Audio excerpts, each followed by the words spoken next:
એ રીતથી આ પરંપરા જીગાની ચાલે. અને જેને કેટલા વર્ષ ઊભું તપ કર્યું કરશન ભગતે, અને 32-33 વર્ષની ઉંમરે તો જેને જીવન લીલા હકેલી લીધી. સાહેબ, આજે સમર્પણ છે.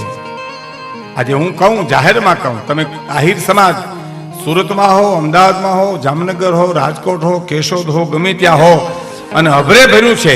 તમારા દીકરાના દીકરા દાદા બધા જો અટાણા અભરે ભરીને જો સુખી હો, તો આ ભક્ત પરંપરાની આશીર્વાદની તાકાત છે. આ તમારી ઉપર જે કાંઈ છે એ દ્વારકાધીશની કૃપા તો ખરી, પણ યુગે યુગે આવા સંતો તમારામાં જન્મ્યા છે, આવી માતાજીઓ આવી છે, એના પ્રતાપે તમારું હર્યું ભર્યું ઘર છે. અને એના માટે તમે જે સવાયું કરો છો એ તમને વધારે વિશેષ કરી અને જીવનમાં રીધી સદી આપે. કારણ રામે લક્ષ્મણને એટલું કીધું તું કે લક્ષ્મણ, આદર્શ વિનાનું જીવન વ્યર્થ છે. તો લક્ષ્મણે દલીલ કરી. હવે ફરીવાર સાંભળજો કે લક્ષ્મણ, આદર્શ વિનાનું જીવન વ્યર્થ છે. તો લક્ષ્મણે દલીલ કરી કે આદર્શમાં જીવન વ્યર્થ બની જાય, પ્રભુ એનું શું કરવું?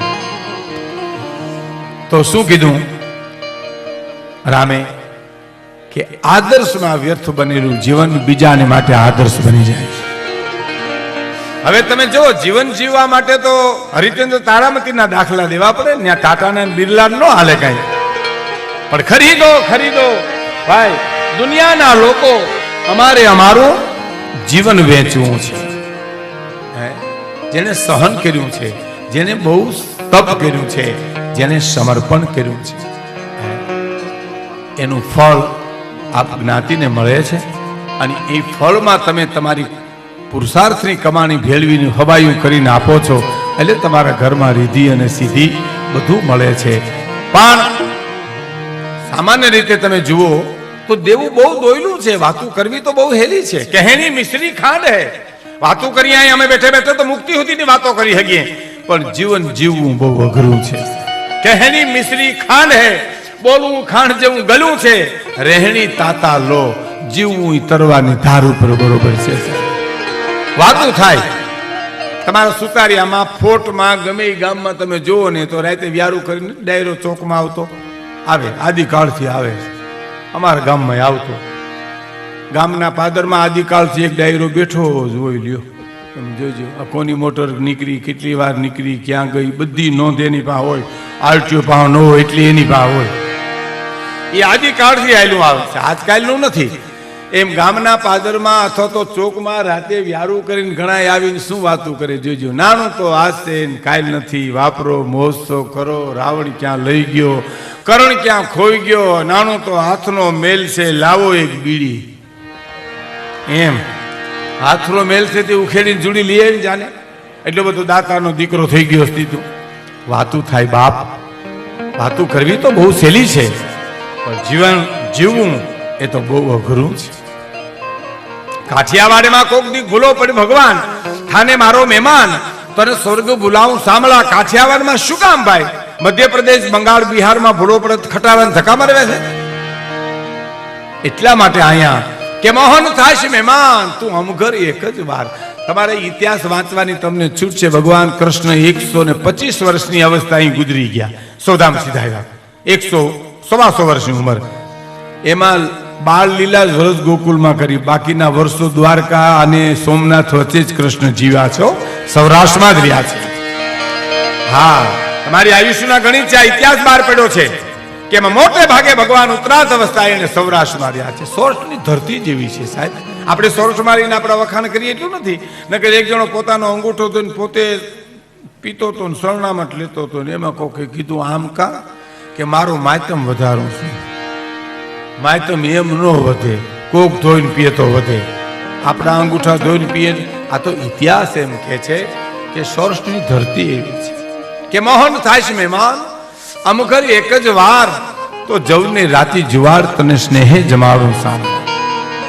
એક વાર આવી જા બાપ, મારે ઝૂંપડે આવી જા, રાતી જાયના રોટલા ખવડાવશું.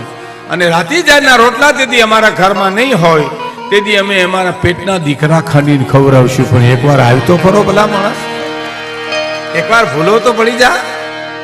અને આપણે ત્યાં પ્રસંગો છે એવા સાહેબ દેવું. મને મુંબઈમાં એક માણસે વાત કરી હતી સરસ, મેં એક ગીત ગાયું, એ ગીતના અનુસંધાનમાં મને પ્રશ્ન કર્યો કે આપણા મલકના માયાલુ માનવી, આપણા મલકના માયાલુ માનવી, માયા મૂકીને મરી જામ મારા મે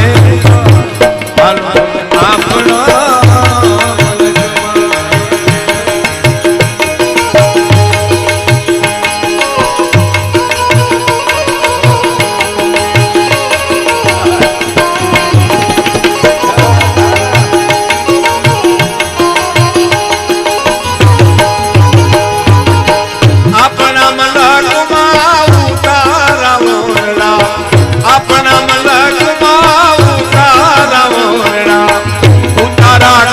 ઘોડે ચડજો મારા મેલમાં, હાલો હવે આપણા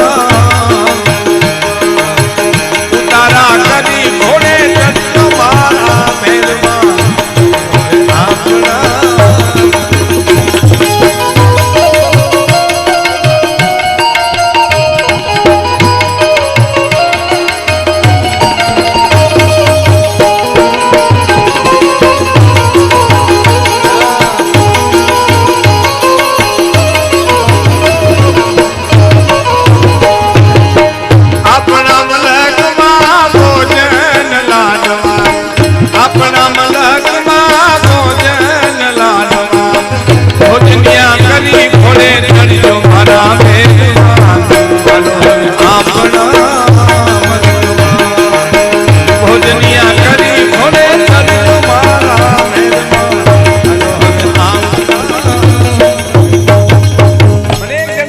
પ્રશ્ન કર્યો તો કે તમારા સૌરાષ્ટ્રના લોકગીતોમાં લોજિંગ બોર્ડિંગ બહુ આવે, મને કે ઉતારા ઓરડા મેળીના મોન ને ભોજન લાડવા ને એવું કેમ મને કે બહુ આવ્યા કરે.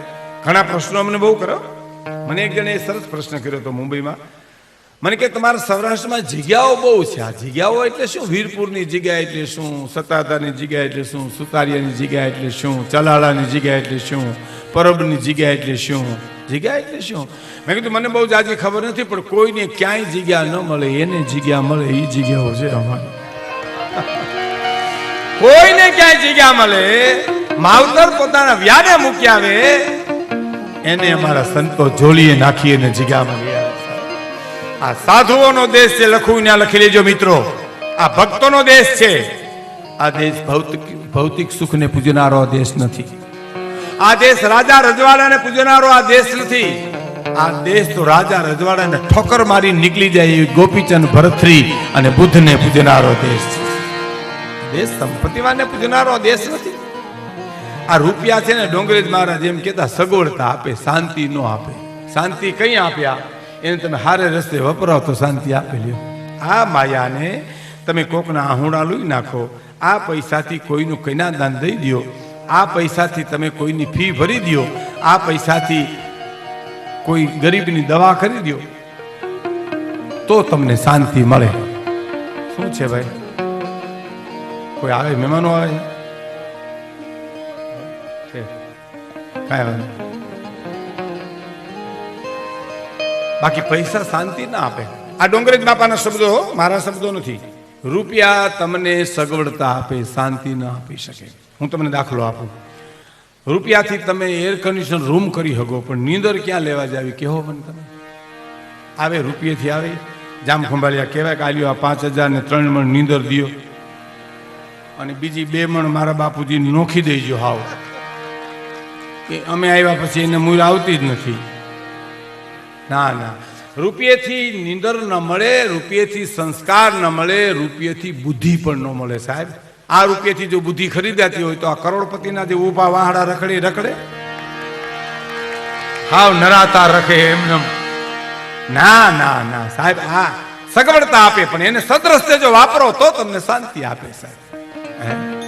સંપત્તિ સર્વસ્વ નથી. સંપત્તિ જીવનનું માધ્યમ છે સાહેબ. તમને ભગવાને આપ્યું હોય તો તમે આપો, જેને આપો દેવાય એને દઈ દો સાહેબ. હું તમને એક દુહો કહું કે નીર બઢે જો નાવ મેં, તમે વાડમાં બેઠા હો, બેટ દ્વારકા જાતો હો તો નીર બઢે જો નાવ મેં અને ઘરમાં બાઢે દામ. વાણમાં પાણી વધે અને ઘરમાં પૈસો વધે તો દોનો હાથ ઉલે સી ઓહી સજનરા કામ લ્યો. એ એ બે હાથે ઉલેસી નાખવું જોઈએ. રૂપિયાને આમ હારા કામે ઉલેસવા જોઈએ ને, પાણી ઉલેસો ન કરો, વાણે બુડાડે ને રૂપિયા બુડાડે.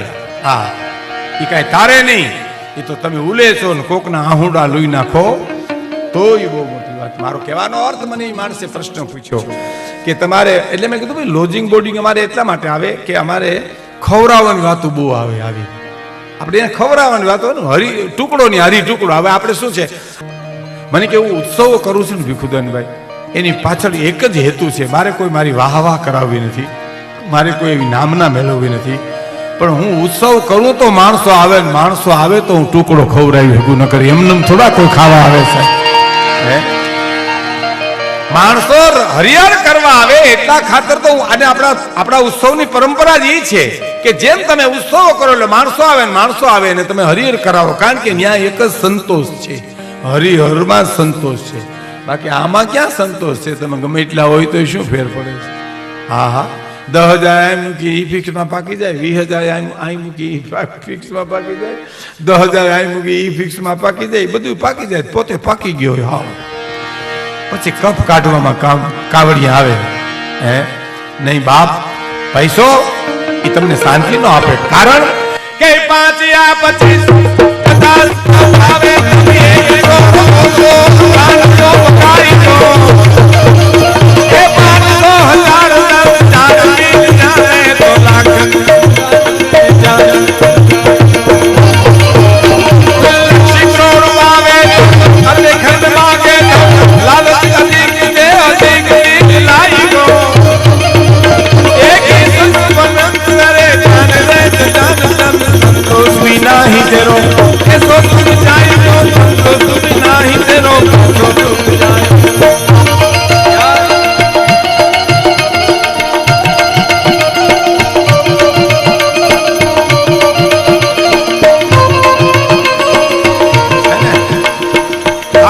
થોડી યાર આવી હોય એવી લાગે ને.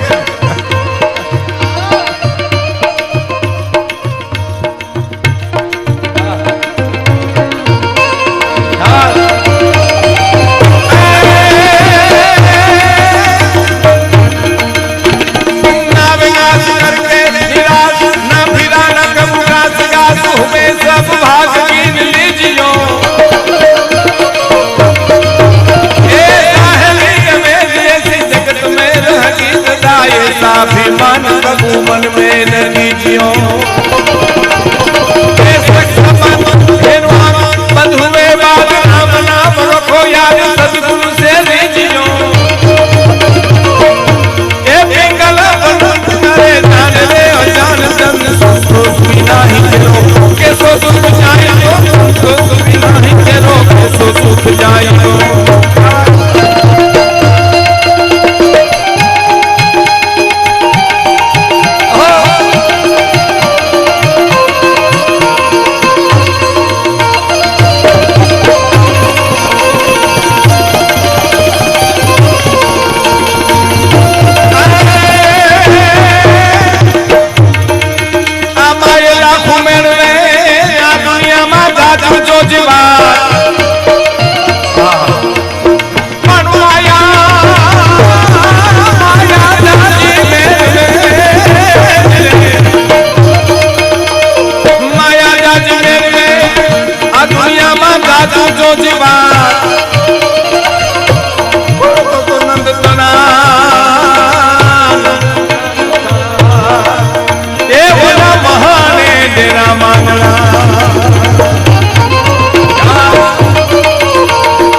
भावे तब 100 और 200 और 500 मंगाए गो 500 1000 10,000 मिल जावे तो लाखन की बात में ध्यान जो लगाए.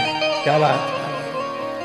अरे मैं कहूं हमारे ने खवरावानी बात बહુ આવે. આપણે ટુકડો ખવરાવાની વાત બોલાવે. જમીન જાવ બસ એ આપણો સોરસનો આપણી તાસીર છે જેને કહીએ ને આપણે. બીજા પ્રદેશની આપણે કોઈ ટીકા નથી કરતા, પણ અમદાવાદના સ્ટેશનમાં અડધી રાતે ટ્રેન આવી ને એક જણો નીંદરમાંથી ઉઠીને સ્ટેશનમાં એક ભાઈને પૂછ્યું કે આ ક્યું સ્ટેશન આવ્યું? તો 10 રૂપિયા દિયો તો કહું કે તો અમદાવાદ આવી ગયું. ઉતરો ઉતરો ઉતરો ઉતરો, આ અમદાવાદ જ હોય. હા હા, અમદાવાદ એટલે અમદાવાદ. અમદાવાદ તમે જેને ઘીરે જાઓ ને, મૂળ અમદાવાદીઓ, અહીંથી ગયા ઈ નહીં. એના તો મૂળ અહીં સૌરાષ્ટ્રમાં છે ને.